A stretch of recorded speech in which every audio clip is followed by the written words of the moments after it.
Et nos dirigeants, encore il y a quelques semaines, ont reparlé de cette visite d'État, puisque le président de la République est invité au Maroc à effectuer une visite d'État, qu'il faut sans doute faire maintenant, dès que les dates seront trouvées, pour permettre à nos deux pays de se retrouver à la hauteur et de leurs aspirations, et je crois des intérêts qui sont les leurs de part et d'autre, dans un contexte mondial et pas seulement régional, qui est en effet en plein mouvement, où nous devons coopérer, et coopérer sans doute davantage. Il y a quand même un passif. Le gouvernement marocain a été très dur, encore une fois, laissons de côté la tragédie qui est là, et c'est autre chose, sur l'autre côté.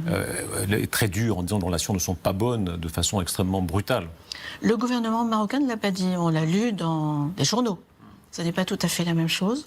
Et le roi du Maroc a fait son invitation au président de la République il y a peu, cet été, lorsqu'il s'était parlé. Donc le président ira? Le président est invité, il nous reste à trouver des dates qui n'ont pas encore été trouvées. Je tiens à préciser qu'il n'y a eu aucun report, puisqu'aucune date n'avait été fixée. Mais cette invitation étant faite, j'espère que nous pourrons l'honorer, que le président de la République pourra l'honorer en effet.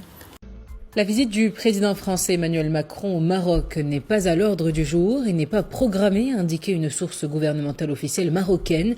Dans une interview à une chaîne d'information, la chef de la diplomatie française, Catherine Colonna, avait annoncé la programmation d'une visite du président français au Maroc sur invitation du roi Mohammed VI.